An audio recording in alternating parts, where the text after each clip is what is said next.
So I saw the show, I want to say maybe about 3 weeks ago, and as I was actually pretty much walking out of this room, or maybe walking in, I don't remember, someone was crossing by me. Which one was it? I don't know, maybe we were parallel. Walking out? But I heard a stranger say something which was like kind of totally heartbreaking and something I hadn't really thought about. I mean, and I wonder if you had, she said, I just feel really sorry for that girl. Wow. And I was like, oh, wow, that's so heavy. But I don't think it's such a bad thing if art asks people to show compassion. I mean, is it really a bad thing that this woman felt compassion for this poor girl crying for 365 days? Like, I mean, I think we live so much of our lives in total denial of our real feelings. Do you want to know why I started the project? Obviously. That sort of is like the backstory. Okay. So I was noticing that all of my friends on Facebook are happy. I don't know about your friends on Facebook, but all of mine happen to be really, really, really delighted and happy.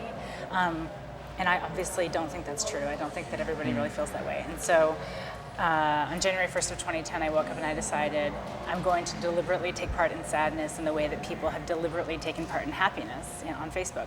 And I'm going to take a self-portrait of myself every day in the same way that people on Facebook take a happy self-portrait every day and upload it for their profile picture. And I just thought, well, what would it be to engage in sadness every day? And what would it be to use this consumer medium of social media and point and shoot camera, and through that create a catalog of tears, Were you that much sadder? How much of this? I actually, at the end of this year, felt that I had really learned something about sadness and learned something about being comfortable with the uncertain world and uncertain future. And I really felt honored by the act of doing it every day. And I realized that on the last day of the performance, I was actually grieving the end of the performance. So there were certainly times in the middle of the year where I thought there's no way that I can get through the next however many 180 days I had left or whatever it was.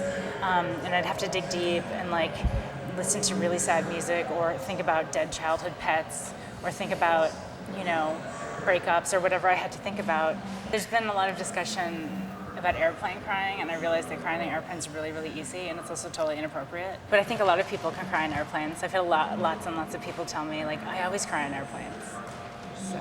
People tell you a lot of things. Yeah, people have told me a lot of things. In fact, a guy came up to me on an airplane recently and was like, are you Laurel? Did you have a show at Moma PS1? I just saw you crying. And we're standing there on the airplane together. He expects me to burst into tears. I don't think it's about people walking around feeling sad for me. I think it's about people walking around with an understanding of an emotion that maybe wasn't as present in them before they saw the show. So for me, that's a win. Was there ever some sort of inverse pleasure in it?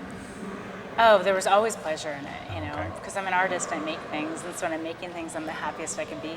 Sometimes it was challenging, and sometimes I didn't want to do it, but after I'd done it, I felt good about it. It's just like working out or anything, think about all the times you're like, I can't believe I have to go to the gym now. And then you go, and you leave, and you feel like, that's amazing, I'm so glad I went. There's an ecstasy in it, yeah. So I think artists sort of feel the same way, and that it's like, I gotta get in the studio, I've gotta do this work, I've gotta make these pictures, I've gotta sit down and write, I've gotta do whatever I've gotta do, and you always feel better at the end, so.